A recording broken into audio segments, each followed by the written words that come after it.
이불킥으로도 모자란 역대급 실수 19, 9위를 공개합니다. 빚더미를 낳은 화수분. 2014년 7월 호주 시드니에서 벌어진 일입니다. 유학생인 말레이시아 출신의 크리스틴이 은행을 찾았습니다. 그런데 어라? 이 뭐지? 돈이 없는데? 돈이 있네? 이게 어떻게 된 일이냐? 외국 은행에서도 통장 잔고가 부족해도 일정 금액까지 초과 인출할 수 있는 일종의 마이너스 통장 서비스를 제공하고 있습니다. 그런데 은행 측의 실수로 그만 이 크리스틴의 마이너스 통장에 인출 한도를 설정하지 않아서 마음대로 무제한으로 돈을 인출할 수 있게 된 겁니다. 이 엄청난 사실을 알게 된 크리스틴은요, 곧바로 부동산으로 직행. 그리고 시드니 전경이 한눈에 보이는 무려 월세 300만 원의 호화 펜트하우스를 계약했고요. 자기 차가 너무 오래된 것 같아서 근사한 걸로 한 대 뽑았어. 남자친구에겐 통 크게 고급 스포츠카도 선물. 미쳤네 미쳤어. 그리고 하루가 멀다 하고 백화점에서 고가의 명품 쇼핑을 하고 또 하고 지르고 또 지르고 명품 매장에서 하루에 무려 1억 원 넘게 쓰기도 했답니다. 아니 자기 돈이 아닌 게 뻔한데 왜 저러는 거예요 도대체? 사실 마이너스 어차피 갚아야 되는 거잖아요. 그러니까. 그렇지, 이건 준 건 아니에요. 그렇죠. 엄밀하게 자기 돈이 말하면. 아니죠. 그리고 어느 날 크리스틴이 마이너스 통장에서 115만 호주 달러, 무려 약 9억 5천만 원을 자신의 다른 계좌로 이체했는데요. 그런데 이때 고객 통장에서 단시간에 14차례에 걸쳐 거액이 인출되자 은행에서 이게 무슨 일인가 한 겁니다. 알아보죠 저 정도면. 그제야 사태 파악이 된 거죠. 결국 은행에선 서둘러 크리스틴의 통장 계좌를 동결한 뒤 경찰에 도움을 요청했습니다. 아니 유학 가서 뭘 배워온 거니? 아우 정말. 그리고 지금 소 다 잃고 지금 외양간 고치는 격이 된 거잖아요. 그렇습니다. 진짜 생각 없다. 이미 써버린 돈 어떻게 할 거야. 그리고 정말 놀랍게도 호주 경찰이 흥청망청역 크리스틴의 집을 방문했을 당시 방 안은 200만 원대 쿠션부터 3억 원이 넘는 가방까지 온통 명품으로 가득했다고 합니다. 그리고 조사 결과 1년이 채 안 되는 기간에 크리스틴이 마이너스 통장을 통해 사용한 금액이 무려 38억 원 이상. 아휴, 내일이 없네 저 친구는. 어? 아니 저 어떻게 다 갚을 거야? 학생? 정말 탕진잼이구나. 예. 아니 근데 이거 어떻게 갚을까요? 난 그게 걱정됐거든요. 그러니까 아무리 은행 실수로 이체 한도가 안 걸려 있었다 해도 뒷일 모르고 저기 사고를 친다는 게 말이 안 되지 않습니까? 적어도 이자도 있거든요. 그래서 자기가 갚아야 되는 건데. 정말 오늘만 살 것처럼 은행 돈을 펑펑 쓴 크리스틴. 그동안 사용한 금액을 전부 상환하는 조건으로 석방됐는데요. 하지만 또다시 인생의 실수를 저질렀으니 에이, 설마. 2016년 5월 거액의 미상환금을 남겨두고는 고향인 말레이시아로 도주를 시도한 크리스틴. 결국 공항에서 긴급 체포되고 말았다고 합니다. 아 근데 자기도 알 거예요. 이거 못 갚는다는 거. 그래서 도망가려고 한 거죠. 그렇다고 도망가? 벌 받아야죠. 죄값을 치러야죠. 은행의 실수를 악용해 또 크나큰 실수를 더 얹은 한 유학생의 잘못된 선택. 내 것이 아닌 걸 탐내면 결국 그 독화살이 다시 나에게로 돌아온다는 사실 절대 잊어서는 안 될 겁니다. 이불킥으로도 모자란 역대급 실수 19, 8위 공개합니다. 미 사법부의 어리석은 실수. 2019년 5월 미 전역을 떠들썩하게 만든 충격적인 소식. 수감된 살인 용의자 에릭 베일이 교도소를 빠져나갔다는 것. 오, 이것도 웬일이야. 수감자가 탈옥한 거네요. 탈옥일까요? 아니에요? 자, 정확히는 몰래 달아난 탈옥이 아닙니다. 저 사람은 두 발로 당당히 교도소 정문을 빠져나갔습니다. 살인 용의자인 에릭 베일은 석방됐기 때문입니다. 누명을 쓴 거예요? 리스트를 잘못 넣은 거예요? 뭐예요? 아 동명이인. 잘 모르시겠죠? 네. 자, 그럼 사건 발생 전으로 함께 돌아가 보겠습니다. 2018년 10월 에릭 베일은 플로리다주의 한 공원 인근에서 트럭을 몰고 가다가요. 다른 차량에 탑승했던 한 20대 남성을 총기로 살해. 이 사건으로 검찰은 에릭 베일에게 2급 살인 혐의를 적용해 기소했는데요. 그런데 기소 여부를 가리는 대배심 판결 결과 에릭의 살해 수법이 아주 잔인해 2급 살인 혐의는 기각됐고요. 그 대신 계획적 살인으로 보는 1급 살인 혐의를 적용, 보석 없는 구금을 명령했습니다. 이후 검찰은 법 집행관인 보안관 사무실에 이 사실을 알렸는데요. 그런데 네? 에릭 베일은 혐의가 기각됐다고 해서 이미 석방했는데요? 아, 그 2급을 기각한 것만 잘못 봤구나. 세상에 이럴 수가. 보안관 사무실에서 1급 살인 용의자를 자유의 몸으로 만들어준 거죠. 와, 이거 어떻게 된 일이에요? 2급이 아니라 1급입니다 했는데 2급이 아니란 말만 듣고 석방해 준 거예요. 그러니까 저 사람은 탈옥이란 단어는 어울리지 않죠. 탈옥이 아니지. 네. 석방. 내보내주니까 나간 거예요. 근데 뭐 지금은 사실 뭐 잘잘못을 따지는 것도 중요한데 그것보다는 저 사람을 다시 잡아들이는 게 더 우선 아니에요? 빨리 잡아야지. 길거리에 저런 사람 돌아다니는 거. 그럼. 아니 뭐 또 다른 사람을 죽이기 전에 빨리 잡아야죠. 결국 지난 7월 조지아주에 숨어있던 에릭을 다시 검거하긴 했다고 합니다.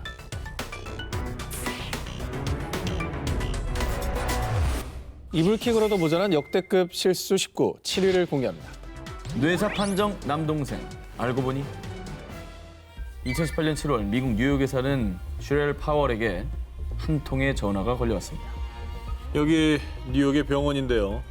빨리 병원으로 오셔야 할 것 같아요. 그런데 이 전화 때문에 그녀는 평생 지울 수 없는 죄책감을 안게 됐습니다. 무슨 일이에요? 뭔데?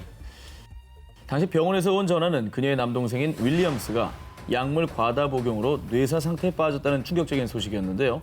병원 측에서는 윌리엄스의 지갑에서 찾은 신분증, 사회보장카드를 보고 누나인 파웰에게 연락을 했다고 합니다. 그리고 그녀가 병원에 도착했을 땐 남동생 윌리엄스는 튜브에 의지한 채 의식 없이 누워 있었는데요.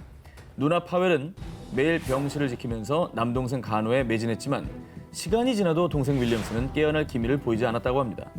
결국 그녀는 가족들과 상의한 끝에 남동생의 생명 유지 장치를 제거, 안락사라는 힘겨운 결정을 내리게 됩니다. 아이고. 아무튼 뭐 그 결정하기까지 그 가족들도 너무나 고통받고 또 괴롭고 슬펐을 것 같아서 그 마음이 이해가 되기도 하네요. 자, 그런데 파웰은 남동생의 장례를 준비하던 중 남동생의 부검을 실시한 검시관으로부터 충격적인 소식을 전해 듣게 됩니다. 사망하신 분은 당신의 가족이 아닙니다. 이건 또 뭐예요? 이게 뭐야? 그 지금 생판 모르는 사람 안락사라고 동의한 거야 자기가? 아니 간호도 했다며. 이 황당한 일이 발생한 이후 병원에서는 의식이 없는 환자가 실려오자 사회보장카드에서 신원을 확인하고 우선 병원의 진료 기록을 찾아봤는데요. 진료 기록이 남아 있었습니다. 그런데 거기서 끔찍한 실수가 벌어지게 됩니다.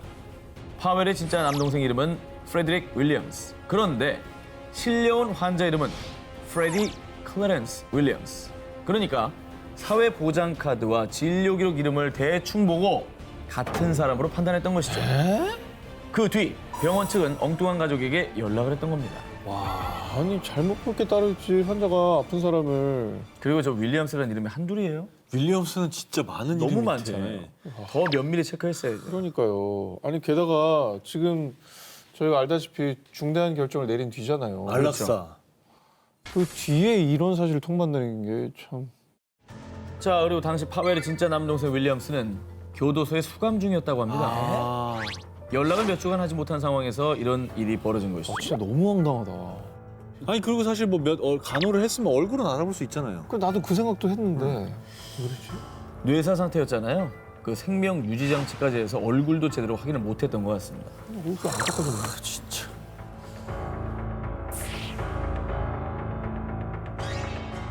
이불킥으로도 모자란 역대급 실수 19, 5위 공개합니다.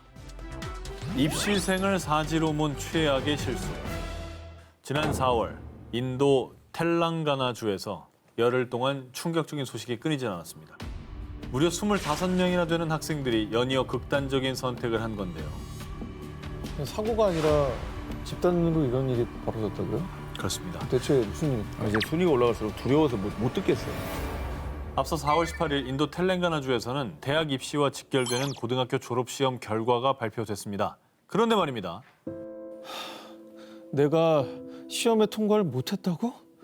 믿을 수 없어. 평소 성적이 좋았던 학생들이 점수가 대폭 떨어지는 상황이 속출. 결국 시험 결과에 크게 낙심한 학생 중 25명이 깊은 절망감을 이기지 못하고 연달아 돌이킬 수 없는 선택을 하고 만 겁니다. 그 시험이 뭐라고? 아이고. 우리 입장에선 정말 아무것도 아닌데 저 상황에 놓인 학생들은 자기 인생의 전부라고 생각할 수 있어요. 지나고 나면 참 아무것도 아닌데. 그러니까요. 그런데 이 모든 건 실수로 빚어진 비극이었습니다. 시험이 끝난 뒤 수많은 학생과 학부모가 졸업시험 결과를 인정할 수 없다며 시험을 주관한 주교육위원회에 강력하게 항의, 주고등법원에 재채점을 요구하는 탄원서까지 제출했는데요. 당시 텔렌가나주 전역이 이 뉴스로 도배가 됐습니다. 이후 5월 27일 졸업시험 재채점 결과가 발표됐는데요. 그런데 졸업시험에 응시한 학생 아나미카의 아버지는 큰 충격에 빠졌습니다. 아 이게 뭐야? 우리 딸이 시험에 통과했었잖아. 뒤바뀐 채점 결과 시험에 탈락한 줄 알았던 딸 아나미카가 사실은 합격을 했던 겁니다. 하지만 아나미카는 이미 졸업시험에 탈락한 충격으로 스스로 생을 마감한 뒤였죠. 아니 왜 이런 사태가 일어난 거예요? 이 비극적인 실수의 시작, 인도 텔렌가나 주 교육위원회에서는 한 소프트웨어 회사에 졸업시험 전자채점을 의뢰했는데요. 전산 오류로 잘못 채점된 시험 결과가 발표된 겁니다. 참 쉽다 얘기는. 아니 어떻게 오류를 내야 천몇 명을 다 저렇게 합격한 사람을 불합격으로 할 수가 있죠? 아니 그리고 이렇게 중요한 시험인데 그런 말도 안 되는 실수를 하다니 이게 말이 안 되잖아요. 그리고 저희가 또 소개했지만 인도에서 명문대 입학이 그야말로 신분 상승의 어떤 유일한 수단이라고 생각을 하기 때문에 학교율이 또 엄청나잖아요. 그래서 이제 정말 전 인생을 다 바쳐서 공부를 했는데 붙었을 거라 생각했는데 불합격이라고 하니까 얼마나 좌절했겠냐고요. 그게 이유인 거죠. 자, 그리고 채점에 만약 오류가 있었다면 시험에 합격한 줄 알았는데 탈락한 학생도 있을 거 아니에요? 그분들은 좋아하다가 다시 공부를 해야 되는 그렇죠. 상황이 된 거죠. 자 그럼 이불킥으로도 모자란 역대급 실수 19 1위 후보 헤드라인부터 보겠습니다.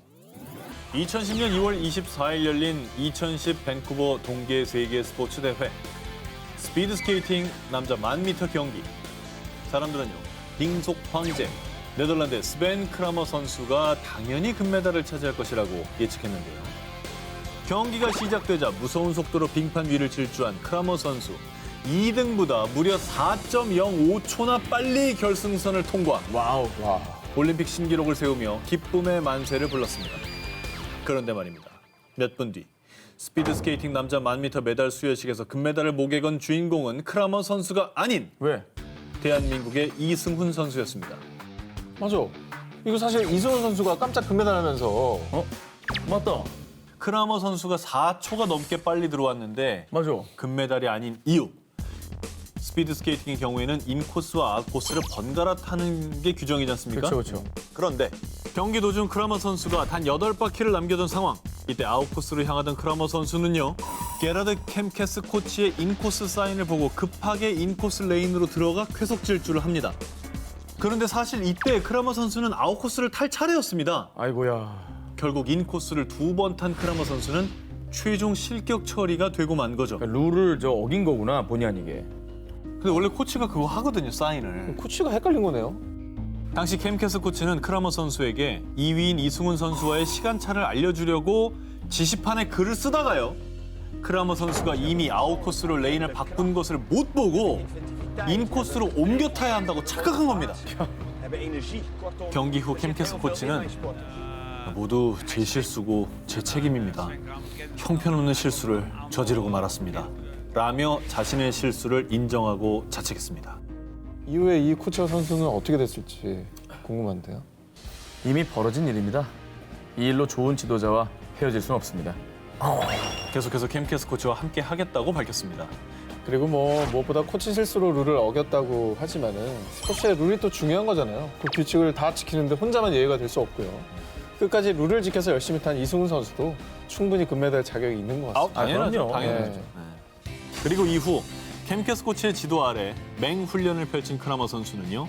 2014 소치 동계 세계 스포츠 대회에 출전해서요. 올림픽 신기록을 기록, 금메달을 목에 거는 기염을 토했습니다. 비온 뒤에 땅이 굳듯 오랜 믿음과 의리로 실수를 이겨낸 크라머 선수의 아름다운 금메달이었습니다.